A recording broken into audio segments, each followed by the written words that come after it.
أما بعد فأعوذ بالله من الشيطان الرجيم بسم الله الرحمن الرحيم قد أفلح من تزكى وذكر اسم ربه فصلى صدق الله العظيم. سامعین محترم اور معزز ساتھیوں، ایک مبارک اور پیارا مہینہ جسے ہم اور آپ رمضان بولتے ہیں وہ گزر گیا، اور اصل رمضان آتا ہے اس لیے کہ 11 مہینے جو ہم گناہ کرتے ہیں، ہمارے دلوں کا جو نور اور اللہ تعالیٰ سے جو تعلق ایک ہونا چاہیے وہ ختم ہو جاتا ہے آہستہ آہستہ. رمضان کا مہینہ وہ تعلق قائم کرنے کے لیے آتا ہے، یہ بتلانے کے لیے آتا ہے کہ آپ اپنا رشتہ اللہ تعالیٰ سے مضبوط کر لیجئے. اس لیے روزے کا مقصد جو اللہ تعالیٰ نے قرآن کریم میں بیان فرمایا، وہ فرمایا لعلکم تتقون، تاکہ تمہارے دلوں میں تقوی پیدا ہو جائے، اللہ کا ڈر اور خوف پیدا ہو جائے، تاکہ رمضان کے مہینے میں جس طریقے سے آپ نے زندگی گزاری، ہر حکم اللہ تعالیٰ کی بات مان کر کے ہر کام آپ نے کیا. آپ 1 منٹ باقی ہے، آپ منہ میں کوئی لقمہ نہیں ڈال رہے، کیوں؟ اللہ کا حکم ابھی نہیں آیا. سحری کا وقت ختم ہوتے ہی اگرچہ آپ کو پیاس لگی ہے لیکن آپ پانی نہیں پی سکتے. کبھی ایسا ہوا کہ آپ اچانک جلدی میں اٹھے اور سحری کا وقت ختم ہو چکا، آپ کو اگلے دن کا روزہ اسی حالت میں رکھنا پڑے گا. یہ نہیں کہ آپ یہ کہیں اللہ تعالیٰ سے اللہ ابھی تو میں نے پانی بھی نہیں پیا، ابھی میں نے کچھ کھایا بھی نہیں، اگلے دن کا روزہ کیسے رکھوں گا؟ یہ آپ کا مسئلہ ہے. لیکن اللہ کا جب حکم آ گیا کہ اس وقت سے لے کر اس وقت تک آپ کو بھوک اور پیاس کی حالت میں رہنا ہے، تو آپ نے اسی حالت میں اپنی زندگی گزاری. اللہ نے یہ کہہ دیا کہ دن کے اوقات میں اپنی خواہشات کو پورا کرنے سے رکے رہو. جائز ہے، 11 مہینے تک جائز ہے دن میں بھی رات میں بھی اپنی خواہشات کو پوری کرنا، لیکن دن کے اوقات میں رمضان کے مہینے میں ایک حد بندی اللہ تعالیٰ نے کر دی کہ اس سے آگے تجاوز نہیں کر سکتے ہو. آپ اس کے آگے تجاوز نہیں کرتے ہیں. یہ سب اس بات کی طرف اشارہ کر رہا ہے کہ جس طریقے سے رمضان کے مہینے میں آپ زندگی گزارتے ہیں، اسی طریقے سے پورے 11 مہینے بھی آپ اللہ کے ایک ایک حکم کو مان کر زندگی گزارے. آپ جس طریقے سے حلال اور حرام کی تمیز 1 مہینے میں رکھتے ہیں، اسی طریقے سے بقیہ 11 مہینے بھی حلال اور حرام کی تمیز رکھے. آپ یہ مہینہ گویا کہ تربیت کا مہینہ ہے. یہ ہماری اور آپ کی تربیت ہوئی 1 مہینے کے اندر. اللہ تعالیٰ نے ہر چیز کے نظام کو بدل دیا، کھانے کے اوقات کو بدل دیا، پہننے کے اوقات کو بدل دیا، سونے کے اوقات کو بدل دیا، نمازوں میں اضافہ فرما دیا کہ جو انسان بقیہ اوقات میں بقیہ مہینے میں عشاء کی نماز نہیں پڑھ سکتا تھا، وہ 20 رکعت تراویح پڑھنے کے لیے تیار ہو گیا. یہ کیوں اللہ تعالیٰ نے کیا؟ اور ہمیں اللہ تعالیٰ ان طریقوں سے کیا بتلانا چاہتے ہیں؟ یہی بتلانا چاہتے ہیں کہ بندہ، انسان کے لیے سب کام آسان ہے اگر وہ کرنا چاہے.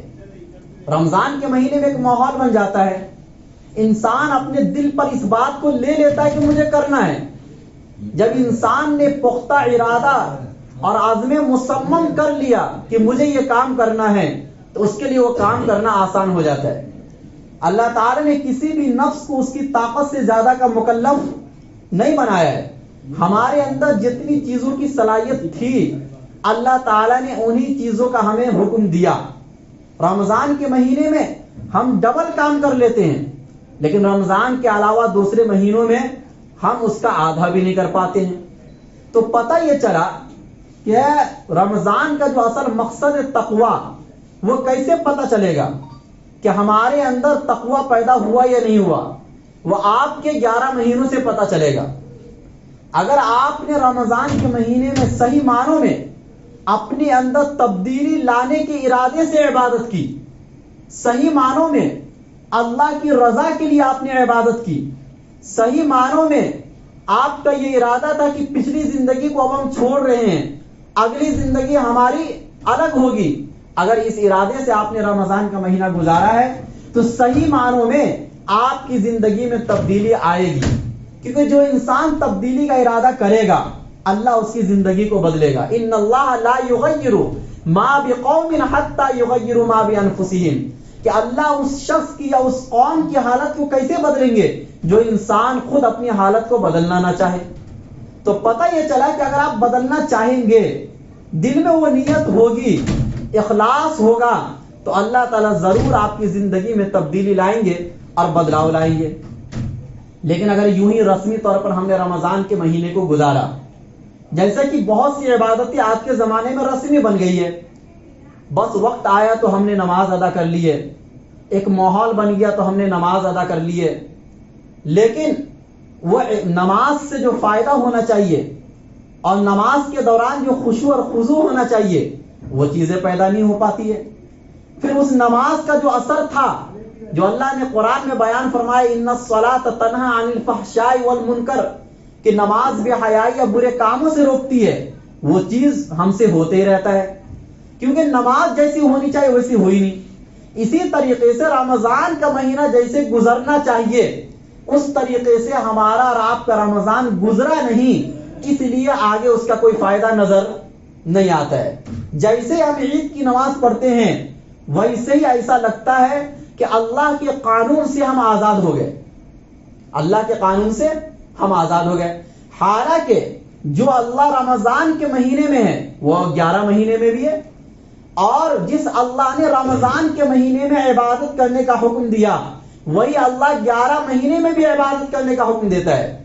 یا ایسا ہی ہے، جب اللہ کے نبی صلی اللہ علیہ وسلم دنیا سے پردہ فرما گئے تو حضرت ابو بکر صدیق رضی اللہ عنہ منبر پر کھڑے ہوتے ہیں اور صحابہ کرام سے یہ فرماتے ہیں، چونکہ صحابہ بہت ہی غمگین تھے اس دن، تو صحابہ سے فرماتے ہیں کہ یاد رکھو جو محمد کی عبادت کرتا تھا تو وہ دنیا سے جا چکے، لیکن جو اللہ کی عبادت کرتا تھا تو اللہ ہمیشہ سے ہیں اور ہمیشہ رہیں گے۔ یہ بات حضرت ابو بکر صدیق رضی اللہ عنہ نے منافقین کے لیے فرمائی تھی کہ منافقین جو اس زمانے میں عبادت کرتے تھے وہ نبی صلی اللہ علیہ وسلم کو خوش کرنے کے لیے کرتے تھے، نہ کہ اللہ تعالیٰ کو خوش کرنے کے لیے۔ تو فرمایا کہ اگر کوئی محمد کی عبادت کرتا تھا، مقصد ان کو راضی کرنا تھا، تو محمد صلی اللہ علیہ وسلم تو دنیا سے چلے گئے، لیکن جن کا مقصد اللہ کی رضا ہے تو اللہ ہمیشہ سے اور ہمیشہ رہیں گے۔ اسی طریقے سے جو رمضان کی عبادت کرتا تھا تو رمضان تو چلا گیا اور پھر 1 سال کے بعد ہی آئے گا، لیکن جو اللہ کی عبادت کرتا ہے تو اللہ کا حکم رمضان کے مہینے میں بھی ہے اور اللہ کا حکم 11 مہینے میں بھی ہے، تو حکم میں فرق نہیں ہے۔ یہ الگ بات ہے کہ رمضان میں ایکسٹرا حکم آ جاتا ہے، آپ نے وہ کام کیا، بہت اچھے کیے، اس پر اللہ تعالیٰ کا شکر بھی ادا کرنا چاہیے کہ اللہ نے ان عبادتوں کی ہمیں توفیق دی، لیکن 11 مہینے میں بھی حکم ہے اور ہر دن حکم ہے ہمارے لیے، نماز کا، زکوٰۃ کا، اس کے علاوہ دیگر بہت سی عبادتیں ہیں جن کا اللہ تعالیٰ نے ہمیں حکم دیا ہے لیکن ہم وہ کام نہیں کرتے ہیں۔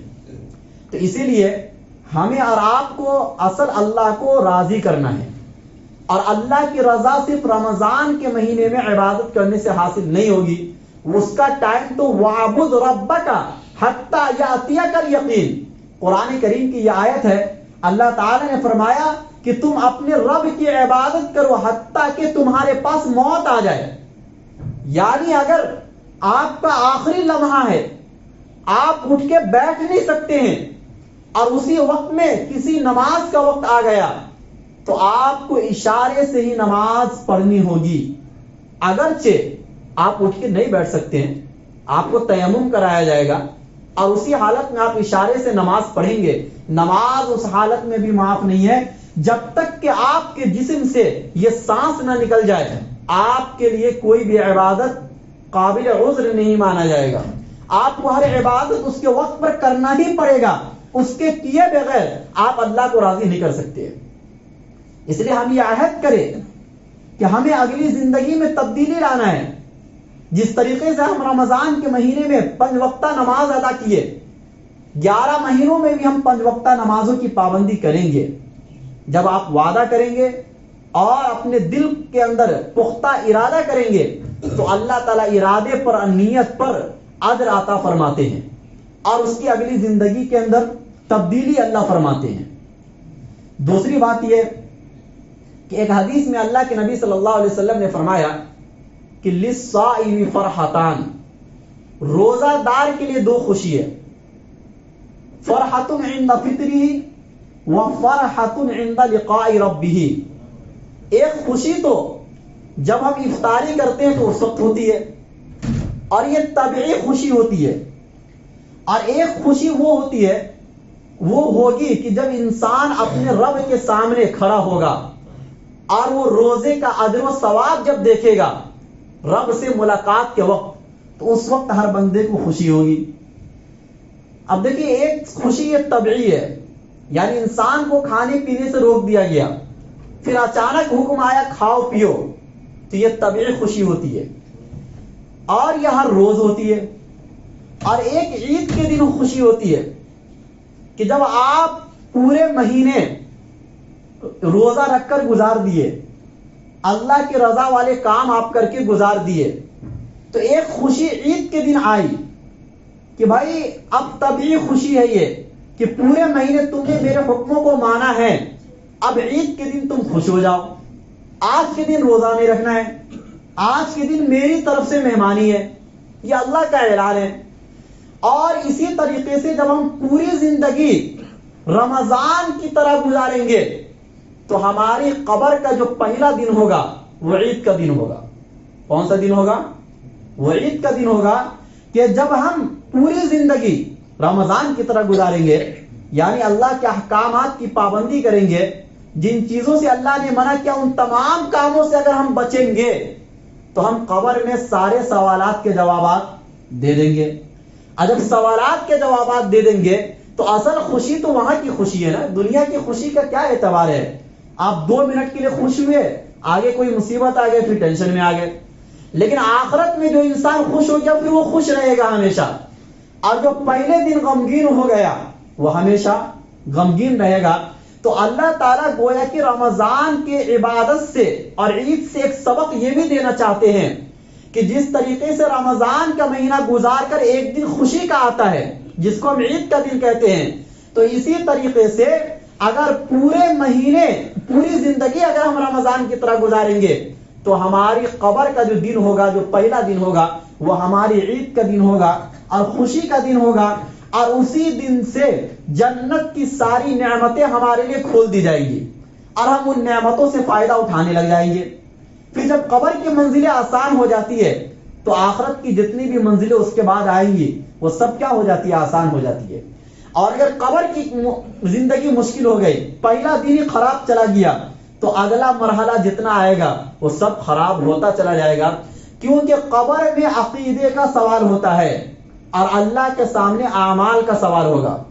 من رب کا، ما دین کا اور من نبی کا، یہ تینوں وہ سوال ہے جو عقیدے سے متعلق ہے، رب سے متعلق، دین سے متعلق، نبی سے متعلق۔ اور قیامت کے دن جو سوال ہوگا اللہ تعالیٰ کے سامنے وہ اعمال کا سوال ہوگا، اور وہ انہی لوگوں سے سوال ہوگا جو قبر کے سوالات میں پاس ہو گئے، جو فیل ہو گئے ان سے سوال کرنے کا کیا مطلب؟ تو اسی لیے ہمیں اور آپ کو اپنی زندگی کو رمضان کی طرح گزارنا ہے۔ یہی بتلانے کے لیے رمضان آتا ہے کہ یہ تربیت کا مہینہ ہے، اور ایک مہینہ اللہ تعالیٰ شیاطین کو قید کر کے یہ بتلا رہے ہیں کہ دیکھو آپ کے اندر یہ کام کرنے کی صلاحیت ہے، بس اپنے اندر کے شیاطین کو آپ دور کر لو، آپ شیاطین کے راستے سے بچنے کی کوشش کرو۔ یہ سارے کام آپ کے لیے کرنا کیا ہے؟ آسان ہے۔ کوئی مشکل حکم اللہ تعالیٰ نے انسان کی زندگی میں دیا ہی نہیں ہے۔ جتنی بھی عبادتیں ہیں آپ اس پر غور کرو تو آپ کو پتا چلے گا کہ یہ دنیا کا سب سے آسان کام ہے۔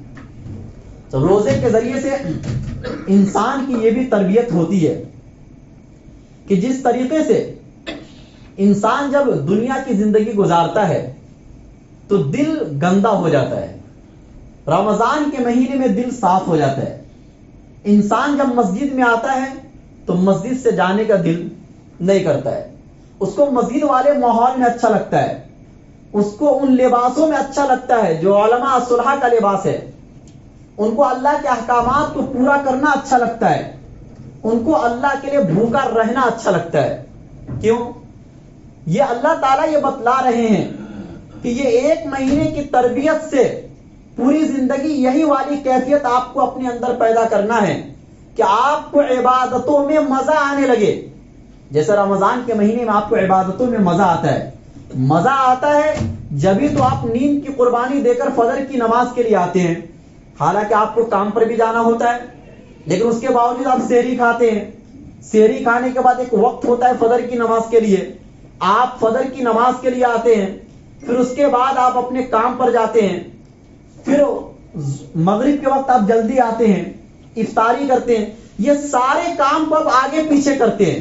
یہ کیوں کرتے ہیں؟ اس لیے کہ آپ کو عبادتوں میں اب مزہ آنے لگا. عبادتوں میں آپ کو مزہ آنے لگا. جس دن یہ کیفیت ہماری اور آپ کی ہو جائے گی, اس دن آپ کو اللہ کی عبادتوں میں مزہ آئے گا. دنیا میں کسی اور چیز میں وہ لذت آپ کو نہیں ملے گی. پھر آپ کے دل کی یہ تمنا ہوگی کہ ہمیشہ میں عبادت میں رہوں. پھر آپ کو حکم یہ دیا جائے گا کہ بھائی آپ ہمیشہ عبادت میں مت رہو, آپ کے بیوی بال بچوں کا بھی حق ہے, آپ کے گھر والوں کا بھی حق ہے, آپ کی زندگی میں اور بھی بہت سے امور ہے جو آپ کو کرنا ہے. کیونکہ صحابہ کرام جو تھے جب وہ مسجدوں میں آتے تھے تو ان کا دل مسجد میں لگنے لگتا تھا.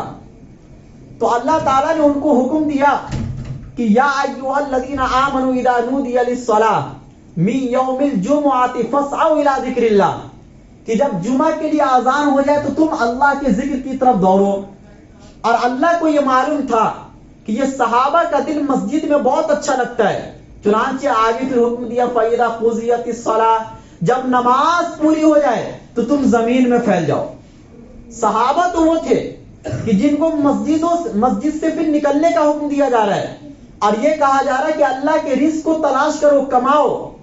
اور ہم یہ ہیں کہ ہمیں باہر کی زندگی میں اتنا اچھا لگتا ہے کہ ہم مسجد میں آتے تو بوجھ سمجھ کر آتے ہیں, آتے ہیں لیٹ سے اور جاتے ہیں جلدی. یہ صحابہ والی کیفیت تو ہمارے اندر پیدا نہیں ہوئی نا. تو اصل وہی والی زندگی ہمیں پیدا کرنا ہے, ہمارے دل کی وہ کیفیت بنانی ہے کہ ہمیں عبادتوں میں اچھا لگے, ہمیں مسجدوں میں اچھا لگے. جب ہم مسجدوں سے واپس آ جائے تو ہمارا دل مسجد میں اٹکا رہے کہ کب دوبارہ آزان ہو اور پھر سے میں مسجد میں جاؤں. جیسے کہ ایک حدیث میں اللہ کے نبی صلی اللہ علیہ وسلم نے فرمایا کہ وَرَجُلٌ قَلْبُهُ مُعَلَّقٌ فِي الْمَسَاجِدِ, کہ وہ انسان اللہ کے عرش کے سائے میں ہوگا قیامت کے دن کہ جس کا دل مسجدوں میں اٹکا ہوگا. مسجدوں میں اٹکا ہونے کا کیا مطلب؟ کہ آپ ایک نماز پڑھ کے جا رہے ہیں اور پھر دوسری نماز کا آپ انتظار کر رہے ہیں, مسجد میں آنے کا آپ انتظار کر رہے ہیں. ایسا انسان قیامت کے دن اللہ کے عرش کے سائے میں ہوگا. اس چیز کے اوپر ہم رمضان میں عمل تو کرتے ہیں, لیکن بقیہ زندگی بقیہ مہینوں میں ہم اس چیز کے اوپر عمل نہیں کر پاتے. اس لیے تبدیلی لانا ہے. اصل رمضان تبدیلی لانے کے لیے آتا ہے. پھر اللہ تعالیٰ نے قرآن کریم میں یہ فرمایا, جب اللہ نے رمضان کے مہینے کا حکم بیان کیا, روزوں کا حکم بیان کیا اور ان کے فضائل کو اللہ نے بیان کیا, تو اس کے بعد فرمایا یرید اللہ بکم اليسر ولا یرید بکم العسر, کہ یہ رمضان کا مہینہ, اس پورے مہینے میں روزہ فرض کر کے اللہ تم سے آسانی چاہتا ہے, تنگی نہیں چاہتا ہے. کیا فرمایا؟ ہمیں اور آپ کو تو ایسا ہی لگ رہا ہے کہ بھائی پورے مہینے رمضان کے مہینے میں روزہ رکھنا اور پھر تراویح پڑھنا ایک دشوار کام ہے, اس میں آسانی کیسی ہو گئی. حالانکہ اللہ کیا فرما رہے ہیں کہ اللہ تم سے آسانی چاہتا ہے, تنگی نہیں چاہتا ہے. وہ اس طریقے سے کہ جب آپ رمضان کے مہینے میں اللہ کے احکام پر غور کریں گے تو آپ کو آسانی نظر آئے گی. اللہ تعالیٰ نے رمضان کے مہینوں میں دن میں صرف روزہ رکھنے کا حکم دیا, رات میں روزہ رکھنے کا حکم نہیں دیا, یا رات میں وہ پابندی اللہ نے نہیں لگائی. اگر اللہ چاہتے تو رات میں بھی پابندی لگا دیتے, ہم اور آپ کیا کرتے؟ اگر اللہ چاہتے تو حکم دے دیتے کہ سحری نہیں کرنا, رات کا جو کھانا آپ نے کھا لیا اسی سے اگلے دن کا روزہ رکھنا. جیسے کہ پچھلی قوموں میں ایسا ہی تھا یہود و نصارہ میں جو روزے کا حکم تھا ان میں سحری کا حکم نہیں تھا. وہ رات کا کھانا کھا لیے, جب سو گئے تو اگلے دن کا روزہ اسی حالت میں شروع ہو گیا. اگر اللہ یہ حکم دے دیتے تو ہم اور آپ کیا کرتے؟ اللہ تعالیٰ نے رات میں شہوتوں کو پورا کرنے کا حکم دیا کہ آپ رات میں کر سکتے ہو لیکن دن میں نہیں. لیکن اگر اللہ رات میں بھی منع کر دیتے تو ہمارے اور آپ کے لیے کیا ہو جاتی؟ دشواری ہو جاتی کہ انسان ایک ساتھ زندگی گزار رہا ہے, ایسے وقت میں انسان کا دل تو ان چیزوں کی طرف جاتا ہی ہے, اور پھر آپ اگر وہ کام کر لیتے تو آپ مشقت اور تنگی میں پڑ جاتے. یہ اس لیے میں کہہ رہا ہوں کہ چونکہ پہلے ایسا ہی حکم تھا کہ آپ رات میں آئے تھک کر, تھوڑی سی آپ کو نیند لگ گئی تو آپ کا روزہ شروع ہو گیا, پھر آپ اپنی خواہش بھی رات میں پوری نہیں کر سکتے. اسلام میں پہلے یہی حکم تھا. کچھ صحابہ کرام کو دشواری ہوئی, کچھ صحابہ کرام ایسے تھے کہ ان سے یہ کام ہو گیا, یا کچھ ایسے تھے کہ جو کھیتی کا کام کر کے آئے, بہت تھکے ہوئے تھے, پیٹ میں بھوک تھی اور ان کی نیند کھلی, انہوں نے کھانا کھا لیا, کھانا ہی پڑتا. یہ دشواری پیش آئی تو اللہ تعالی نے حکم اتارا قرآن کریم میں کہ پہلا حکم اب ختم. اب حکم یہ ہے کہ احل لکم لیلۃ الصیام الرفث الی نسائکم, کہ رات میں تمہارے لیے سب کچھ کرنا جائز ہو گیا. صبح صادق تک جو سحری کا وقت ہے اس وقت تک آپ صرف رمضان کی قدر کرو, لیکن جو کام آپ کے لیے منع تھا دن کے اوقات میں وہ رات میں منع نہیں رہے گا. حالانکہ اسلام میں پہلا حکم کیا تھا؟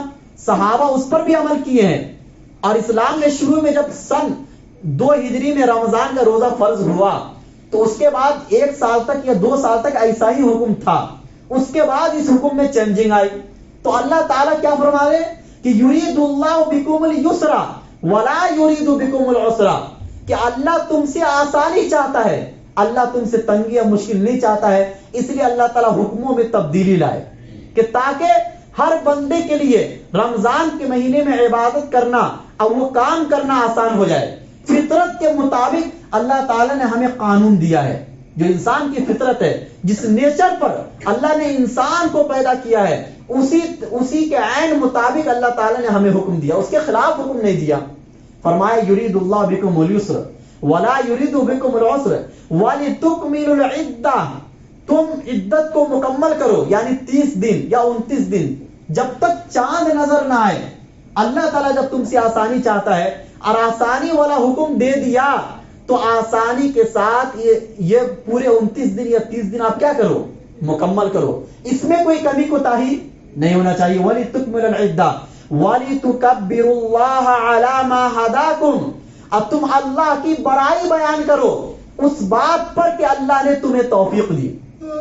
یعنی یہ پورے 30 دن جو آپ نے روزہ رکھے, اللہ کی عبادتیں کی ہیں, ان عبادتوں پر اللہ کا شکر ادا کیجئے تو اللہ اور بھی عبادت کی آپ کو توفیق دیں گے. شکر پر نعمت کا جو شکر انسان ادا کرتا ہے تو نعمت میں اضافہ ہوتا ہے, اور عبادت کی توفیق کا ملنا یہ بھی کیا ہے؟ اللہ کی طرف سے ایک نعمت ہے.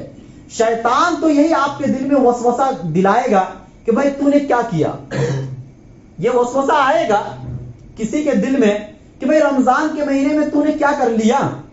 لیکن آپ اپنے دل کو یہ سمجھائے کہ جو بھی اللہ کی توفیق ملی, جو بھی عبادتوں کی توفیق ملی, وہ ہمارے لیے بہت ہے, ہم کمزور انسانوں کے لیے وہ بہت ہے.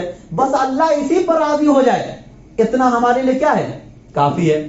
اور دل میں یہ بات بھی نہیں آنی چاہیے کہ ہم نے بہت کچھ کر لیا, اب کرنے کی ضرورت نہیں ہے. یہ دونوں وسوسے شیطان کی طرف سے آتے ہیں. یہ دونوں وسوسے, کبھی تو شیطان آپ کو یہ وسوسہ ڈالے گا کہ تم نے کیا کیا, کچھ بھی نہیں کیا. تو اس سے کیا ہوگا؟ عبادتوں کی جو توفیق آپ کو ملی تھی آپ نے اس کی ناشکری کر دی, پھر اللہ وہ عبادتوں کی توفیق آپ سے چھین لیں گے. اور کبھی تو یہ وسوسہ شیطان ڈالے گا کہ تو نے بہت کچھ کر لیا, اب کرنے کی ضرورت نہیں ہے. تو آپ اپنے دل کو یہ سمجھائیے کہ نہیں, ابھی بہت کچھ کرنا باقی ہے. یہ شیطان کی طرف سے الگ الگ وسوسے آتے ہیں. اس لیے اللہ نے فرمایا کہ تم اللہ کی بڑائی بیان کرو اس بات پر کہ اللہ نے تمہیں ہر عمل کی, ہر نیک کام کے رمضان کے مہینے میں توفیق دی. اور اسی لیے جب عید کا دن یا بقرعید کا دن آتا ہے تو اللہ اکبر لا الہ الا اللہ واللہ اکبر وللہ الحمد کا نعرہ یہ ہم بار بار لگاتے ہیں. اور حکم تو یہ ہے کہ چلتے پھرتے لگاؤ, جب گھر سے آپ نکلو تو اللہ اکبر کے نعرے کے ساتھ نکلو، جب گھر پر جاؤ تو اللہ اکبر کے نعرے کے ساتھ جاؤ۔ آخر یہ کیوں؟ یہ نعرہ اللہ تعالیٰ نے لگانے کا حکم کیوں دیا؟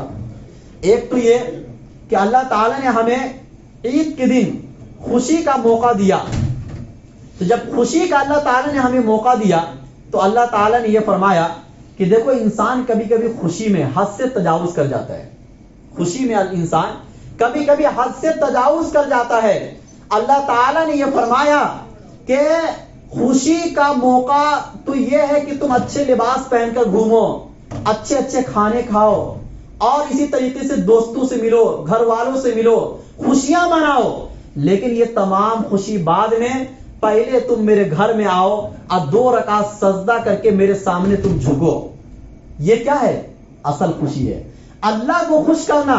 یعنی ایک انسان کسی کا غلام ہے مان لیجئے، اور اس کا کوئی مالک ہے، تو اس کے سامنے سب سے بڑی چیز کیا ہوگی؟ اپنے مالک کو خوش کرنا۔ اگر اس کا مالک خوش ہو گیا، دنیا کے سارے لوگ ناراض ہیں، اس سے اس کو کیا لینا دینا ہے؟ اسی طریقے سے ہماری اصل خوشی روحانی خوشی ہے، دلوں کی خوشی ہے، جو اللہ کی طرف سے رضامندی کا جو پروانہ ہمیں مل رہا ہے، وہ پروانہ ہماری اصل خوشی ہے۔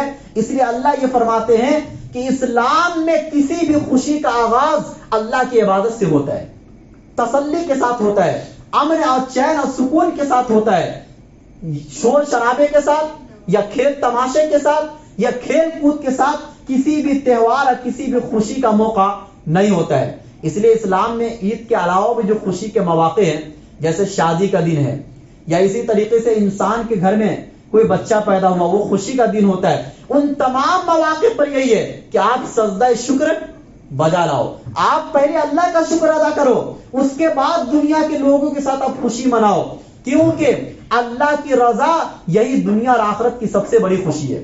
تو اللہ تعالیٰ نے کیا فرمایا کہ جب عید کا دن آئے تو لباس پہنو، اچھے کپڑے پہنو، عمدہ کپڑے پہنو، ادھر ادھر بھٹکنے کے بجائے سب سے پہلے میرے گھر میں آ کر اللہ کے سامنے تم جھکو اور اللہ تعالیٰ کو یہ بتلاؤ کہ بھائی میری اصل کامیابی تو یہی ہے کہ میں اللہ کے سامنے جھک جاؤں، اللہ کے ہر حکم کو میں ماننے والا بن جاؤں۔ میری اور ہر انسان کے بسنے والے تمام انسانوں کی کامیابی اصل اسی میں ہے۔ ہم جب نعرہ لگاتے ہیں اللہ اکبر کا، تو ہم اس بات کا اعلان کرتے ہیں کہ ہمارا اصل کام اللہ کی بڑائی بیان کرنا ہے، ہمارا اصل کام اللہ کی بڑائی بیان کرنا ہے۔ اور اس لیے بھی یہ نعرہ دیا گیا کہ انسان جب اچھا لباس پہنتا ہے تو اس کے دل میں یہ پیدا ہو سکتا ہے کہ یار میں بہت اچھا انسان ہوں، میں بہت بڑا بن گیا۔ اللہ تعالیٰ نے یہ نعرہ دیا کہ اللہ اکبر، اللہ سب سے بڑے ہیں۔ ناموں میں سب سے بڑا نام اللہ کا لفظ اللہ ہے، اور صفات میں سب سے بڑی صفت اللہ تعالیٰ کی لفظ اکبر ہے۔ اس لیے جب نماز ہم ادا کرتے ہیں تو اللہ اکبر بولتے ہیں، جب ہم اذان دیتے ہیں تو اللہ اکبر بولتے ہیں۔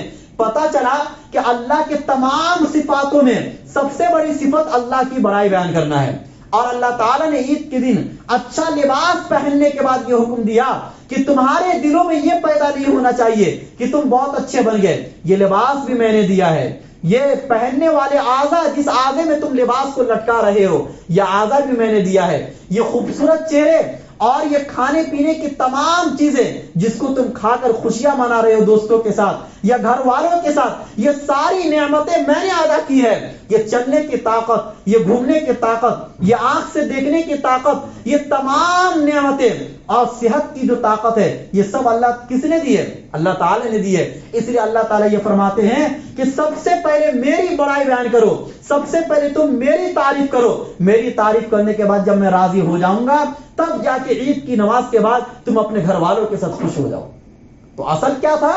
اصل یہ ہے کہ ہم اللہ کی بڑائی بیان کر کے اللہ کو خوش کریں۔ آج کے دن بھی اگر اللہ خوش نہیں ہوئے تو اللہ کے نبی نے ایک حدیث میں یہ فرمایا کہ رغم انف رجل دخل علیہ رمضان ثم انسلخ قبل ان یغفر له۔ اللہ کے نبی نے فرمایا کہ اس شخص کے ناک خاک آلود ہو جائے، یہ بددعائیہ جملہ ہے کہ اس شخص کے ناک خاک آلود ہو جائے کہ جس کے پاس رمضان کا مہینہ آیا اور اس کے بعد اس کی مغفرت نہیں ہوئی اور رمضان کا مہینہ گزر گیا۔ ایک دوسری حدیث میں اور وضاحت کے ساتھ ہے کہ اللہ کے نبی صلی اللہ علیہ وسلم ایک مرتبہ رمضان کے مہینے میں منبر پر آئے، بیان کرنے کے لیے. تو جب پہلے زینے پر بیٹھے تو فرمایا آمین, جب دوسرے پر بیٹھے تو بھی فرمایا آمین, اور جب تیسرے پر بیٹھے تو بھی فرمایا آمین. اب صحابہ کرام کو تعجب ہوا کہ بات تو کچھ نہیں ہوئی, نہ دعائیہ کوئی جملہ, اور اللہ کے نبی 3 مرتبہ آمین بول چکے. تو اللہ کے نبی نے خود سے یہ فرمایا کہ دیکھو میرے پاس ابھی جبرائیل امین آئے تھے اور انہوں نے یہ فرمایا کہ ہلاک اور برباد ہو جائے وہ شخص کہ جس کے سامنے میرا نام یعنی نبی صلی اللہ علیہ وسلم کا نام لیا جائے اور وہ انسان درود نہ پڑھے, وہ انسان ہلاک اور برباد ہو جائے. بد دعا کون کر رہے ہیں؟ حضرت جبرائیل امین, اور اس پر آمین کون بول رہے ہیں؟ اللہ کے نبی صلی اللہ علیہ وسلم. لہذا اس انسان کے ہلاک اور برباد ہونے میں کوئی شک نہیں رہے گا. پھر اس کے بعد فرمایا کہ جبرائیل امین نے یہ فرمایا کہ ہلاک اور برباد ہو جائے وہ شخص کہ جس کے پاس رمضان کا مہینہ آیا اب پھر بھی وہ عبادت کر کے اللہ کو خوش نہ کر سکا, اللہ کو راضی نہ کر سکا, یہ انسان بھی ہلاک اور برباد ہو جائے. اللہ کے نبی نے فرمایا آمین. اور تیسرے نمبر پر فرمایا کہ وہ انسان بھی ہلاک اور برباد ہو جائے کہ جس کو بڑھاپے کی عمر میں ماں باپ کی خدمت کا موقع ملا اور پھر بھی ماں باپ کی خدمت کر کے وہ جنت حاصل نہیں کر سکا, وہ انسان بھی ہلاک اور برباد ہو جائے. تو دیکھیے اس میں ایک جملہ کیا ہے کہ رمضان کا مہینہ, جی آپ کو معلوم ہے کہ ہر سال 2 طریقے سے چندہ ہوتا ہے. ایک تو مسجد کا چندہ ہوتا ہے, تو آپ اس میں بھی بڑھ چڑھ کر حصہ لیں, کیونکہ یہی چندے سے ہی, جمعہ کے چندے سے یا عیدین کے چندے سے ہی جو مسجد کا جو خرچ ہے وہ ادا کیا جاتا ہے. تو اس لیے اس میں بڑھ چڑھ کر آپ حصہ لیں, یہی سب موقع ہوتا ہے ادا کرنے کا. اور دوسرے امام اور مؤذن کے لیے عیدی کا چندہ ہوتا ہے. یہ اس لیے ہوتا ہے کہ ظاہر سی بات ہے آپ اپنے گھر پر آپ اپنے بچوں کو عیدی دیتے ہیں, کیوں؟ اس لیے کہ وہ آپ کے گھر کے فرد ہے. تو آپ کے امام اور مؤذن بھی آپ کے محلے کے ایک فرد ہے. یہ امام اور مؤذن آپ کے لیے عید کے دن اتنی بڑی قربانی دیتے ہیں کہ وہ اپنے گھر والوں کے ساتھ عید نہیں مناتے. ان کی پوری ہی زندگی ایسی گزر جاتی ہے کہ وہ اپنے گھر والوں کے ساتھ تہوار نہیں منا سکتے. یہ امام اور مؤذن کی بہت بڑی قربانی ہے, اس لیے اس قربانی کا خاص خیال ہمیں اور آپ کو رکھنا چاہیے. اور ایسا نہیں لگنا چاہیے ان کا عید کا دن کہ ان کو ایسا لگے کہ میں کیا کرنے جا رہا ہوں. تو اس لیے آپ ان کے ساتھ عید کے دن ایسے رہیں کہ ان کو لگے کہ ہمارے اپنے لوگ یہاں پر موجود ہیں, ہمارے فیملی کے لوگ یہاں پر موجود ہیں, ہمیں تنہائی محسوس نہیں ہو رہی ہے, ہمیں اجنبیت محسوس نہیں ہو رہی ہے. جیسے آپ اپنے گھر والوں کے ساتھ ہنستے ہیں, کھیلتے ہیں, خوشیاں مناتے ہیں, ایسے امام اور مؤذن کا بھی خیال رکھنا چاہیے. تو بہرحال 2 طریقے سے چندے ہوں گے. اعلان ہوگا. آپ کس کا کر رہے ہیں؟ شہباز بھائی. شہباز بھائی جو مسجد کا کر رہے ہیں اور عدنان بھائی جو ہے یہ امام اور مؤذن کا. تو اللہ کے نبی صلی اللہ علیہ وسلم نے یہ فرمایا کہ وہ انسان ہلاک اور برباد ہو جائے کہ رمضان کا مہینہ اس کے پاس آیا اور اس کے باوجود بھی وہ اللہ کو راضی نہ کر سکا اور اپنی مغفرت نہ کروا سکا. اس لیے کہ رمضان کے مہینے میں ایسے بہت سے مواقع آتے ہیں کہ اللہ تعالیٰ بہانے سے انسانوں کی مغفرت فرما دیتے ہیں. آپ خود دیکھ لیجئے کہ جب رمضان کا مہینہ آتا ہے تو پہلے دن سے ہی اللہ کی طرف سے انوار و برکات کے دروازے کھول دیے جاتے ہیں اور رحمتوں کی بارش ہونے لگتی ہے. اس کے بعد جب آخری عشرہ آتا ہے تو آخری عشرے میں اللہ تعالیٰ کی طرف سے کئی راتیں ایسی آتی ہیں جن کو شب قدر کہا جاتا ہے. اللہ تعالیٰ نے اتنی بڑی رات عنایت فرمائی رمضان کے مہینے میں, اور اس کے بعد بھی ہر عبادتوں کا اجر اللہ نے بڑھا دیا. آپ دیگر مہینوں میں کوئی عبادت کریں گے اس پر اتنا اجر و ثواب آپ کو نہیں ملے گا جتنا آپ رمضان کے مہینے میں اگر کوئی عبادت کریں گے اور اس پر آپ کو اجر و ثواب ملے گا. اگر اتنی وسعت کے باوجود اللہ تعالیٰ کی طرف سے اتنے وسعت کے باوجود بھی اگر رمضان کے مہینے میں ہم اللہ کو راضی نہ کر سکے اور اپنی مغفرت نہ کروا سکے تو کوئی مہینہ پھر آپ کے لیے ایسا نہیں ہے کہ جس میں آپ اللہ کو راضی کر سکے. اس لیے جب ہم عید کی نماز پڑھے تو اللہ تعالیٰ سے رو رو کر یہ دعا مانگے کہ اللہ ساری خوشی بعد میں, سب سے پہلی خوشی تو یہ ہے کہ آپ ہم سے راضی ہو جائیے اور ہمارے رمضان کی عبادتوں کو قبول فرما لیجئے. یہ جو اللہ کی طرف سے یہ جو انعام دیا گیا کہ آپ اس دن اچھا لباس پہن سکتے ہیں, خوشبو لگا سکتے ہیں, اچھا کھانا پہن سکتے ہیں, اچھا کھانا کھا سکتے ہیں, یہ حکم اللہ تعالی نے کیوں دیا؟ یہ ایک جھلک ہے, یہ جنت کی نعمتوں کی کیا ہے؟ ایک جھلک ہے. اللہ یہ بتلانا چاہ رہے کہ بندہ تو دنیا میں خوشی کتنے حد تک منا سکتا ہے؟ 5 منٹ 10 منٹ ایک دن آپ خوشی منا سکتے ہیں زیادہ سے زیادہ. آپ کھانا کھائیں گے تو کتنا اچھا سے اچھا کھانا کھا سکتے ہیں. ایک مرتبہ اگر آپ پیٹ بھر کر کھا لیے اور دوسری مرتبہ اچھا کھانا بھی اگر آپ کے پاس آئے گا تو آپ صحیح سے نہیں کھا سکتے ہیں. لباس ایک دن میں ایک پہن سکتے, 2 پہن سکتے, زیادہ سے زیادہ آپ 3 پہن لیں گے 3 وقت میں. اس سے زیادہ تو خوشی نہیں منا سکتے نا. پتا چلا دنیا کی خوشی کی ایک حد ہے, ایک لمٹ ہے. انسان چاہ کر بھی بہت زیادہ خوشی نہیں منا سکتا ہے. اللہ تعالیٰ نے یہ کہا کہ یہ عید کی جو خوشی ہے یہ جنت کی خوشی کی ایک جھلک ہے. جنت کی خوشی کی ایک جھلک ہے. جب آپ کو اسی عبادتوں کی وجہ سے جنت میں جانے کا موقع ملے گا, وہاں پھر آپ کو اللہ جو لباس پہنائیں گے, جو نعمتیں آپ کو اللہ دیں گے اور جو خوشیاں آپ کو اللہ دیں گے, اس کا آپ دنیا میں اندازہ بھی نہیں لگا سکتے ہیں.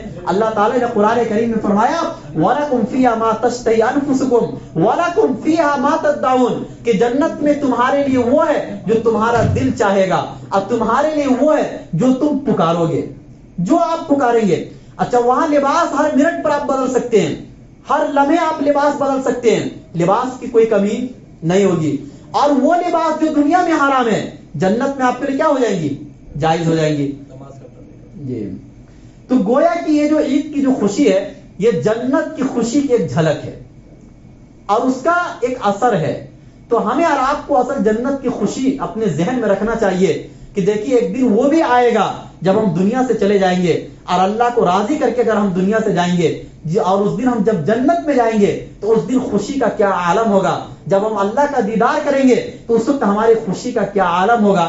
یہ ہمارے ذہن میں استحضار ہونا چاہیے. یہ اس تصور کے ساتھ ہمیں عید کی نماز پڑھنا چاہیے اور اپنے دل میں یہ ارادہ کرنا چاہیے کہ اگلی زندگی بھی انشاءاللہ رمضان کی طرح ہم گزاریں گے. اللہ تعالی ہم سب کو کہنے سننے سے زیادہ عمل کرنے کی توفیق نصیب فرمائے. اس کے بعد چونکہ عید اور بقرعید کی جو نمازیں ہوتی ہے سال میں 2 مرتبہ یہ نماز آتی ہے, تو اس کے لیے لوگوں کے ذہن سے اس کا طریقہ نکل جاتا ہے. سب سے پہلے تو کسی بھی عبادت کے کرنے سے پہلے نیت ہوتی ہے, اور یہ نیت دل کے ارادے کا نام ہے, زبان سے کرنا ضروری نہیں ہے. یہ اس لیے میں بتا رہا ہوں کہ بہت سے لوگ ایسا کرتے ہیں کہ وہ نیت کرتے کرتے ان کا ٹائم اتنا چلا جاتا ہے کہ امام صاحب ایک مرتبہ اللہ اکبر بول کر ثنا بھی پڑھ لیتے ہیں اور دوسری مرتبہ اللہ اکبر بولنے جا رہے ہیں جب جا کے آپ کا پہلا اللہ اکبر ہو رہا ہے. تو اسی لیے نیت دل کے ارادے کا نام ہے. آپ یہ نیت کریں کہ 2 رکعت نماز عید الفطر کی زائد 6 تکبیروں کے پیچھے اس امام کے اللہ اکبر, آپ اتنی بھی نیت کر لیں گے, یعنی پیچھے اس امام کے اور زائد 6 تکبیروں کے ساتھ دل میں آپ ارادہ کیجئے اور اللہ اکبر بول کر آپ امام کے ساتھ شامل ہو جائے. امام صاحب اللہ اکبر بولیں گے, پہلی مرتبہ اللہ اکبر جو ہوتا ہے یہ ہر نماز کا جو اللہ اکبر ہے یعنی تکبیر افتتاح, اس کے بعد ثنا پڑھیں گے, ثنا سبھی لوگ پڑھیں گے. ثنا پڑھنے کے بعد پھر اللہ اکبر کہا جائے گا, آپ ہاتھ اٹھا کر چھوڑ دیں گے. پھر دوسری مرتبہ اللہ اکبر کہا جائے گا, آپ ہاتھ اٹھا کر چھوڑ دیں گے. تیسری مرتبہ پھر اللہ اکبر کہا جائے گا, آپ ہاتھ اٹھا کر باندھ لیں گے. یعنی پہلی مرتبہ جو آپ نے اللہ اکبر کہا اس کے بعد آپ ثنا پڑھے, اس کو آپ الگ کر لیجئے. اس کے بعد پھر پہلی تکبیر میں ہاتھ اٹھا کر چھوڑنا ہے, دوسری تکبیر میں بھی ہاتھ اٹھا کر چھوڑنا ہے, تیسری تکبیر میں ہاتھ اٹھا کر باندھ لینا ہے. پھر پہلی رکعت مکمل ہو جائے گی.